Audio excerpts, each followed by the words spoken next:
नमस्कार, खबरां दे इस बुलेटिन विच तुहाडा स्वागत है। मैं हां रचना सेवक। पहला पेश ने चोणवीआं खबरां।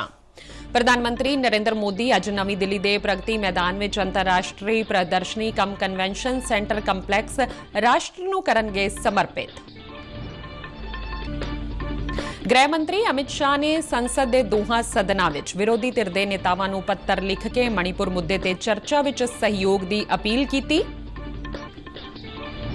अंतरराष्ट्रीय मुद्रा फंड ने मौजूदा वित्ती साल विच भारत की GDP 6.1% रहने का अनुमान लगाया।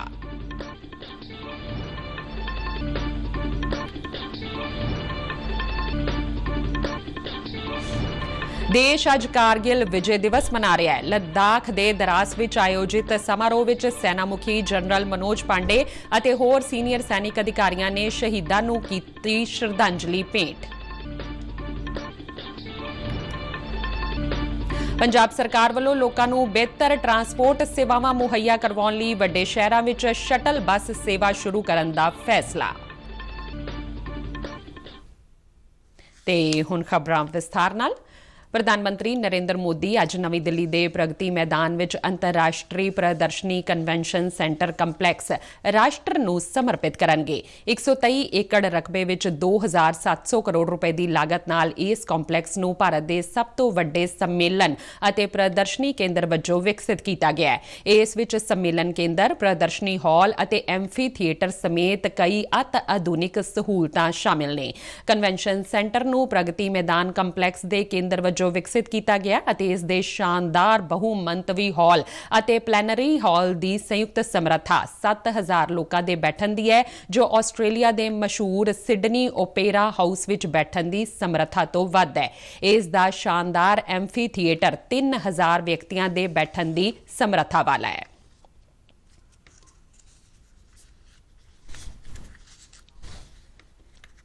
राष्ट्रपति द्रौपदी मुर्मू ने अपने कार्यकाल का 1 साल पूरा कर लिया है। राष्ट्रपति ने खुशी प्रगट करदिआं कहा है कि पिछले 1 साल विच राष्ट्रपति भवन टैक्नोलॉजी के माध्यम राही वध तो वध लोकां नाल जुड़न विच समर्थ होया है। उन्हां विश्वास प्रगट किया कि राष्ट्रपति भवन के अधिकारी टैक्नोलॉजी अते नवाचार की वरतों नाल कामकाज नूं पारदर्शी अते असरदार ढंग नाल जारी रखणगे। इस दौरान राष्ट्रपति ने अपने कार्यकाल का 1 वरा पूरा होण ते राष्ट्रपति भवन विच कई प्रोजेक्ट दे नींह पत्थर रखे अते कईयां दा उद्घाटन किया। उन्हां ने शिव मंदिर की इमारत की मुड़ उसारी का नींह पत्थर रखिया। प्रधानमंत्री नरेंद्र मोदी ने राष्ट्रपति द्रौपदी मुर्मू नूं उन्हां दे कार्यकाल का 1 साल पूरा होने ते वधाई दित्ती है। अपने ट्वीट विच प्रधानमंत्री ने कहा कि जनतक सेवा लई उन्हां दा अणथक समर्पण अते तरक्की दी निरंतर कोशिश बहुत प्रेरणादायक है। उन्हां यह भी कहा कि उन्हां दीआं वख-वख उपलब्धियां उन्हां दी अगवाई दे ठोस प्रभाव नूं दर्शाउंदियां ने। केंद्रीय गृह मंत्री अमित शाह ने संसद के दोहां सदनां दे विरोधी धिर दे नेतावां नूं एक पत्र लिख के मणिपुर मुद्दे ते चर्चा विच सहयोग देण दी अपील की है। यह पत्र उन्हां ने लोक सभा विच विरोधी धिर दे नेता अधीर रंजन चौधरी अते राज सभा विच मल्लिकार्जुन खड़गे नूं लिखिआ है। एक ट्वीट विच शाह ने यह गल मुड़ तो दोहराई है कि सरकार मणिपुर मुद्दे ते चर्चा लई तैयार है अते पार्टी पद्धर तो उपर उठ के सारियां ही पार्टियां नूं इस विच सहयोग देना चाहिए है। उन्हां आस प्रगटाई कि सारियां धिरां इस अहम मुद्दे ते हल लई सहयोग करनगियां। अपने पत्रां विच गृह मंत्री ने कहा कि मणिपुर भारत दा एक महत्वपूर्ण सरहदी सूबा है अते कुछ अदालती फैसलियां अते घटनावां कारण मई दे शुरू विच उत्थे हिंसा हुई। उन्हां कहा कि इस दौरान कुछ शर्मनाक घटनावां भी सामने आईयां ने। केंद्रीय खेतीबाड़ी अते किसान भलाई मंत्री नरेंद्र सिंह तोमर ने कहा है कि सब्जियां दीआं कीमतां सप्लाई दी घाट कारण नहीं बल्कि मौसम नाल संबंधित आफतां कारण वधियां ने। लोक सभा विच एक लिखत जवाब च उन्हां दस्सिआ कि भारत दुनिया विच फलां अते सब्जियां दा दूजा सब तो वड्डा उत्पादक है अते सब्जियां दी सप्लाई विच कोई घाट नहीं है। कीमतां विच उतराव चढ़ाव दा मुख कारण कदी-कदी बेमौसम बरसात, गर्मी अते होर मौसमी आफतां कारण सप्लाई विच रुकावट हुंदे ने। उन्हां कहा कि साल 2022-23 विच देश दा कुल बागबानी उत्पादन 35 करोड़ टन तो वध होण दा अनुमान है, जिहड़ा कि हुण तक दा सब तो वध है। ਅੰਤਰਰਾਸ਼ਟਰੀ ਮੁਦਰਾ ਫੰਡ IMF ਨੇ ਮੌਜੂਦਾ ਵਿੱਤੀ ਸਾਲ ਵਿੱਚ ਕੁੱਲ ਘਰੇਲੂ ਉਤਪਾਦ GDP ਵਿੱਚ 6.1% ਦੇ ਵਾਧੇ ਦਾ ਅਨੁਮਾਨ ਲਗਾਉਂਦਿਆਂ ਭਾਰਤ ਦੇ ਪਹਿਲਾਂ ਤੋਂ ਲਗਾਏ ਗਏ ਵਿਕਾਸ ਅਨੁਮਾਨ ਨੂੰ ਵਧਾ ਦਿੱਤਾ ਹੈ। ਵਿਸ਼ਵ ਆਰਥਿਕ ਆਊਟਲੁੱਕ ਵਿੱਚ IMF ਨੇ ਮੌਜੂਦਾ ਵਿੱਤੀ ਸਾਲ ਵਿੱਚ ਭਾਰਤ ਦੀ GDP 5.9% ਰਹਿਣ ਦਾ ਅਨੁਮਾਨ ਲਗਾਇਆ ਸੀ। IMF ਨੇ ਕੱਲ੍ਹ ਜਾਰੀ ਆਪਣੀ ਨਵੀਂ ਰਿਪੋਰਟ ਵਿੱਚ ਕਿਹਾ ਕਿ 0.2% ਅੰਕਾਂ ਦਾ ਵਾਧਾ ਮਜ਼ਬੂਤ ਘਰੇਲੂ ਸਰਮਾਏਕਾਰੀ ਦੇ ਨਤੀਜੇ ਵਜੋਂ ਸਾਲ 2022 ਦੀ ਚੌਥੀ ਤਿਮਾਹੀ ਵਿੱਚ ਉਮੀਦ ਤੋਂ ਵੱਧ ਮਜ਼ਬੂਤ ਵਿਕਾਸ ਦੀ ਗਤੀ ਨੂੰ ਦਰਸਾਉਂਦਾ ਹੈ। IMF ਨੇ ਵਿੱਤੀ ਸਾਲ 2024-25 ਲਈ GDP ਵਾਧੇ ਦੇ ਅਨੁਮਾਨ ਨੂੰ 6.3% ਤੇ ਬਰਕਰਾਰ ਰੱਖਿਆ ਹੈ।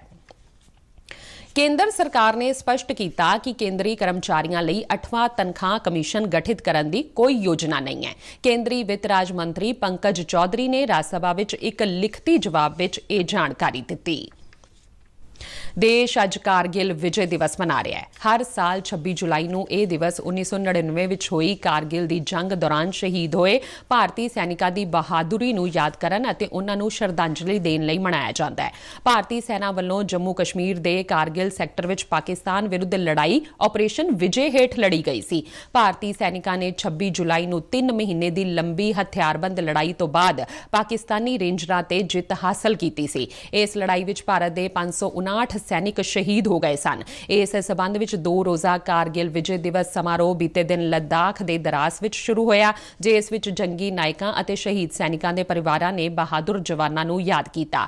ਇਸ ਸਮਾਰੋਹ ਵਿੱਚ ਉੱਤਰੀ ਕਮਾਨ ਦੇ commander lieutenant general Upinder Dwivedi ਨੇ ਮੁੱਖ ਮਹਿਮਾਨ ਵਜੋਂ ਸ਼ਿਰਕਤ ਕੀਤੀ ਅਤੇ ਸ਼ਾਮ ਨੂੰ ਕਾਰਗਿਲ ਜੰਗੀ ਯਾਦਗਾਰ ਤੇ ਸੈਨਾ ਮੁਖੀ ਜਨਰਲ ਮਨੋਜ ਪਾਂਡੇ ਅਤੇ ਹੋਰ ਸੀਨੀਅਰ ਮੌਜੂਦਾ ਅਤੇ ਸਾਬਕਾ ਅਧਿਕਾਰੀਆਂ ਨੇ ਸ਼ਹੀਦਾਂ ਨੂੰ ਸ਼ਰਧਾਂਜਲੀ ਭੇਂਟ ਕੀਤੀ। ਸ਼ਾਮ ਨੂੰ ਆਪਰੇਸ਼ਨ ਵਿਜੇ ਦੌਰਾਨ ਸੈਨਿਕਾਂ ਵੱਲੋਂ ਦਿੱਤੀ ਗਈ ਸਰਵਉੱਚ ਕੁਰਬਾਨੀ ਨੂੰ ਯਾਦ ਕਰਨ ਅਤੇ ਉਨ੍ਹਾਂ ਨੂੰ ਸ਼ਰਧਾਂਜਲੀ ਭੇਂਟ ਕਰਨ ਦੇ ਉਦੇਸ਼ ਨਾਲ ਵੀਰ ਭੂਮੀ ਵਿਖੇ 559 ਦੀਪਕ ਜਲਾਏ ਗਏ। ਰੱਖਿਆ ਮੰਤਰੀ ਰਾਜਨਾਥ ਸਿੰਘ ਅੱਜ ਦਰਾਸ ਵਿੱਚ ਜੰਗੀ ਯਾਦਗਾਰ ਤੇ ਸ਼ਹੀਦਾਂ ਨੂੰ ਸ਼ਰਧਾਂਜਲੀ ਭੇਂਟ ਕਰਨਗੇ।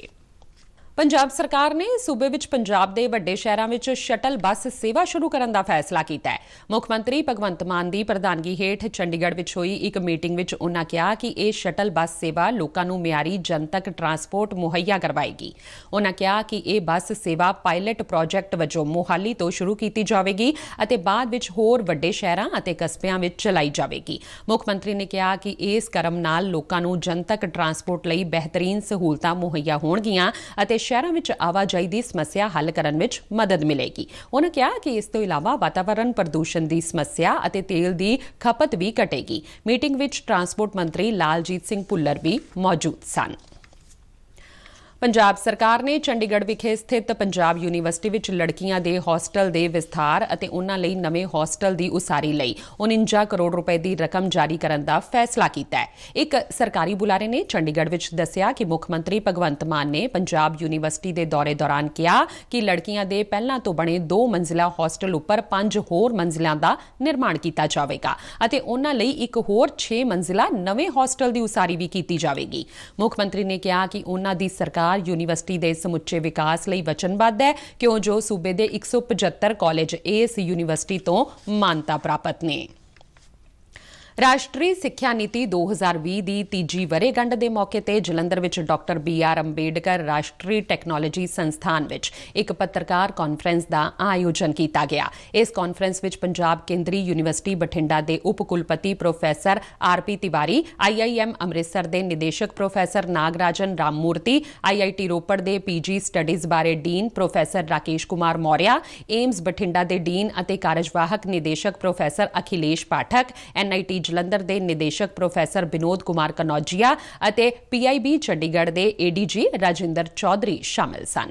ਇਹ ਕਾਨਫਰੰਸ ਨਵੀਂ ਸਿੱਖਿਆ ਨੀਤੀ 2020 ਦੇ ਦ੍ਰਿਸ਼ਟੀਕੋਣ ਅਤੇ ਹਿੱਸਾ ਲੈਣ ਵਾਲੇ ਸੰਸਥਾਨਾਂ ਵੱਲੋਂ ਇਸ ਨੂੰ ਅਪਣਾਉਣ ਦੇ ਵੱਖ-ਵੱਖ ਪਹਿਲੂਆਂ ਤੇ ਚਰਚਾ ਕੀਤੀ ਗਈ। ਵੱਖ-ਵੱਖ ਮਾਹਿਰਾਂ ਨੇ ਦੱਸਿਆ ਕਿ ਰਾਸ਼ਟਰੀ ਸਿੱਖਿਆ ਨੀਤੀ ਦਾ ਮਕਸਦ ਵਿਦਿਆਰਥੀਆਂ ਵਿੱਚ ਆਲੋਚਨਾਤਮਕ ਸੋਚ ਨੂੰ ਵਧਾਉਣਾ ਅਤੇ ਖੁਸ਼ਹਾਲ ਵਿਕਾਸ ਲਈ ਮੌਕੇ ਮੁਹੱਈਆ ਕਰਵਾਉਣਾ ਹੈ। ਇਹ ਭਾਰਤ ਨੂੰ ਇੱਕ ਜੀਵਤ ਗਿਆਨ ਸਮਾਜ ਅਤੇ ਆਲਮੀ ਮਹਾਸ਼ਕਤੀ ਵਿੱਚ ਬਦਲਣ ਦੀ ਦਿਸ਼ਾ ਵਿੱਚ ਇੱਕ ਕਦਮ ਅੱਗੇ ਰੱਖੇਗਾ। ਇਸ ਮੌਕੇ ਤੇ NIT ਦੇ ਨਿਦੇਸ਼ਕ ਵਿਨੋਦ ਕੁਮਾਰ ਕਨੌਜੀਆ ਨੇ ਹੋਰਨਾਂ ਮਾਹਿਰਾਂ ਦੇ ਨਾਲ ਅਗਲੇ ਬੈਚ ਲਈ ਅਧਿਕਾਰਿਤ ਤੌਰ ਤੇ NIT ਦਾ ਪ੍ਰੋਸਪੈਕਟਸ ਜਾਰੀ ਕੀਤਾ। ਉਨ੍ਹਾਂ ਨੇ ਸਮਾਜ ਦੀ ਬਿਹਤਰੀ ਅਤੇ ਮਨੁੱਖੀ ਭਲਾਈ ਲਈ ਵਿਚਾਰਾਂ ਨੂੰ ਹੱਲਾਸ਼ੇਰੀ ਦੇਣ ਵਿੱਚ ਸਿੱਖਿਆ ਦੀ ਮਹੱਤਵਪੂਰਨ ਭੂਮਿਕਾ ਤੇ ਜ਼ੋਰ ਦਿੰਦਿਆਂ ਕਈ ਸਿੱਖਿਆਦਾਈ ਗੱਲਾਂ ਵੀ ਸਾਂਝੀਆਂ ਕੀਤੀਆਂ।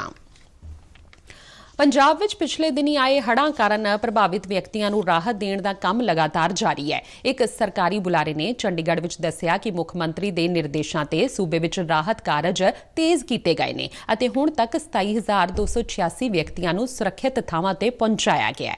ਬੀਤੇ ਦਿਨ ਦੀ ਸਵੇਰ ਤੱਕ ਸੂਬੇ ਵਿੱਚ 1,469 ਪਿੰਡ ਹੜ੍ਹਾਂ ਨਾਲ ਪ੍ਰਭਾਵਿਤ ਹੋਏ ਨੇ ਅਤੇ ਲੋਕਾਂ ਨੂੰ ਰਾਹਤ ਦੇਣ ਲਈ 173 ਰਾਹਤ ਕੈਂਪ ਸਥਾਪਿਤ ਕੀਤੇ ਗਏ ਨੇ, ਜਿਨ੍ਹਾਂ ਵਿੱਚ 1,616 ਵਿਅਕਤੀ ਠਹਿਰੇ ਹੋਏ ਨੇ। ਬੁਲਾਰੇ ਨੇ ਦੱਸਿਆ ਕਿ ਮਾਲ ਵਿਭਾਗ ਵੱਲੋਂ ਵੱਖ-ਵੱਖ ਜ਼ਿਲ੍ਹਿਆਂ ਤੋਂ ਪ੍ਰਾਪਤ ਰਿਪੋਰਟਾਂ ਅਨੁਸਾਰ ਸੂਬੇ ਦੇ 19 ਜ਼ਿਲ੍ਹੇ ਹੜ੍ਹਾਂ ਨਾਲ ਪ੍ਰਭਾਵਿਤ ਨੇ ਅਤੇ ਹੜ੍ਹਾਂ ਕਾਰਨ ਕੁੱਲ 41 ਲੋਕਾਂ ਦੀ ਜਾਨ ਜਾ ਚੁੱਕੀ ਹੈ। ਬੁਲਾਰੇ ਨੇ ਕਿਹਾ ਕਿ ਹੜ੍ਹ ਪ੍ਰਭਾਵਿਤ ਖੇਤਰਾਂ ਵਿੱਚ ਲੋੜ ਅਨੁਸਾਰ ਸੁੱਕੇ ਭੋਜਨ ਦੇ ਪੈਕੇਟ ਵੰਡੇ ਜਾ ਰਹੇ ਨੇ ਅਤੇ ਹੁਣ ਤੱਕ ਰੂਪਨਗਰ ਵਿੱਚ 22,929, ਪਟਿਆਲਾ ਵਿੱਚ 64,000, ਮੋਹਾਲੀ 4,800, ਨਵਾਂ ਸ਼ਹਿਰ ਵਿੱਚ 5,700 ਅਤੇ ਫਤਿਹਗੜ੍ਹ ਸਾਹਿਬ ਵਿੱਚ 2,200 ਪੈਕੇਟ ਵੰਡੇ ਜਾ ਚੁੱਕੇ ਨੇ। ਸਰਕਾਰ ਵੱਲੋਂ ਪੰਜਾਬ ਨੂੰ ਅਪਰਾਧ ਮੁਕਤ ਅਤੇ ਨਸ਼ਾ ਮੁਕਤ ਸੂਬਾ ਬਣਾਉਣ ਲਈ ਸ਼ੁਰੂ ਕੀਤੇ ਗਏ ਮੁਹਿੰਮ ਦੇ ਤਹਿਤ ਪੁਲਿਸ ਦੀ ਵਿਸ਼ੇਸ਼ ਟਾਸਕ ਫੋਰਸ STF ਵੱਲੋਂ ਫਿਰੋਜ਼ਪੁਰ ਵਿੱਚ ਚਲਾਏ ਗਏ ਵਿਸ਼ੇਸ਼ ਆਪਰੇਸ਼ਨ ਦੌਰਾਨ 19 ਵਿਅਕਤੀਆਂ ਨੂੰ ਗ੍ਰਿਫਤਾਰ ਕੀਤਾ ਗਿਆ ਅਤੇ 13,96,000 ਰੁਪਏ ਦੀ ਡਰੱਗ ਮਨੀ ਬਰਾਮਦ ਕੀਤੀ ਗਈ। ਵਧੀਕ DGP ਅਰਪਿਤ ਸ਼ੁਕਲਾ ਨੇ ਚੰਡੀਗੜ੍ਹ ਵਿੱਚ ਇਹ ਜਾਣਕਾਰੀ ਦਿੰਦਿਆਂ ਦੱਸਿਆ ਕਿ ਇਸ ਆਪਰੇਸ਼ਨ ਦੌਰਾਨ ਪੁਲਿਸ ਨੇ ਸ਼ੱਕੀ ਵਿਅਕਤੀਆਂ ਦੇ 27 ਵਾਹਨ ਵੀ ਜ਼ਬਤ ਕੀਤੇ ਨੇ ਅਤੇ 50 ਤੋਂ ਵੱਧ ਸ਼ੱਕੀ ਵਿਅਕਤੀਆਂ ਨੂੰ ਪੁੱਛਗਿੱਛ ਲਈ ਹਿਰਾਸਤ ਵਿੱਚ ਲਿਆ। ਉਨ੍ਹਾਂ ਕਿਹਾ ਕਿ ਸੂਬੇ ਨੂੰ ਅਪਰਾਧ ਅਤੇ ਨਸ਼ਾ ਮੁਕਤ ਬਣਾਉਣ ਲਈ ਸ਼ੁਰੂ ਕੀਤੀ ਗਈ ਮੁਹਿੰਮ ਨੂੰ ਜਾਰੀ ਰੱਖਿਆ ਜਾਵੇਗਾ। ਖਬਰਾਂ ਦੇ ਬੁਲੇਟਿਨ ਸਾਡੇ ਦਰਸ਼ਕ RNU DDK ਜਲੰਧਰ ਦੇ YouTube ਚੈਨਲ, Facebook ਪੇਜ ਅਤੇ Twitter ਹੈਂਡਲ ਤੇ ਵੀ ਦੇਖ ਸਕਦੇ ਨੇ। ਬੁਲੇਟਿਨ ਦੇ ਅਖੀਰ ਵਿੱਚ ਚੋਣਵੀਆਂ ਖਬਰਾਂ ਇੱਕ ਵਾਰ ਫਿਰ ਤੋਂ। ਪ੍ਰਧਾਨ ਮੰਤਰੀ ਨਰਿੰਦਰ ਮੋਦੀ ਅੱਜ ਨਵੀਂ ਦਿੱਲੀ ਦੇ ਪ੍ਰਗਤੀ ਮੈਦਾਨ ਵਿੱਚ ਅੰਤਰਰਾਸ਼ਟਰੀ ਪ੍ਰਦਰਸ਼ਨੀ ਕਮ ਕਨਵੈਨਸ਼ਨ ਸੈਂਟਰ ਕੰਪਲੈਕਸ ਰਾਸ਼ਟਰ ਨੂੰ ਕਰਨਗੇ ਸਮਰਪਿਤ। ਗ੍ਰਹਿ ਮੰਤਰੀ ਅਮਿਤ ਸ਼ਾਹ ਨੇ ਸੰਸਦ ਦੇ ਦੋਹਾਂ ਸਦਨਾਂ ਵਿੱਚ ਵਿਰੋਧੀ ਧਿਰ ਦੇ ਨੇਤਾਵਾਂ ਨੂੰ ਪੱਤਰ ਲਿਖ ਕੇ ਮਣੀਪੁਰ ਮੁੱਦੇ ਤੇ ਚਰਚਾ ਵਿੱਚ ਸਹਿਯੋਗ ਦੀ ਅਪੀਲ ਕੀਤੀ।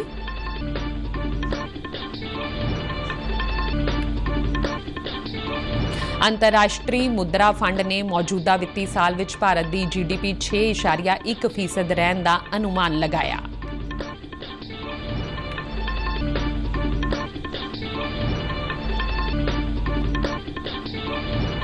ਦੇਸ਼ ਅੱਜ ਕਾਰਗਿਲ ਵਿਜੇ ਦਿਵਸ ਮਨਾ ਰਿਹਾ ਹੈ। ਲੱਦਾਖ ਦੇ ਦਰਾਸ ਵਿੱਚ ਆਯੋਜਿਤ ਸਮਾਰੋਹ ਵਿੱਚ ਸੈਨਾ ਮੁਖੀ ਜਨਰਲ ਮਨੋਜ ਪਾਂਡੇ ਅਤੇ ਹੋਰ ਸੀਨੀਅਰ ਸੈਨਿਕ ਅਧਿਕਾਰੀਆਂ ਨੇ ਸ਼ਹੀਦਾਂ ਨੂੰ ਕੀਤੀ ਸ਼ਰਧਾਂਜਲੀ ਭੇਂਟ।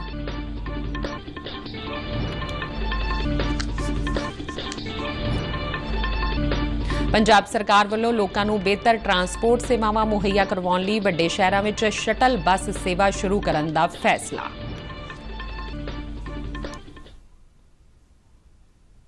ਤੇ ਇਸ ਦੇ ਨਾਲ ਹੀ ਖਬਰਾਂ ਦਾ ਇਹ ਬੁਲੇਟਿਨ ਖਤਮ ਹੁੰਦਾ ਹੈ। ਇਜਾਜ਼ਤ ਦਿਓ, ਨਮਸਕਾਰ।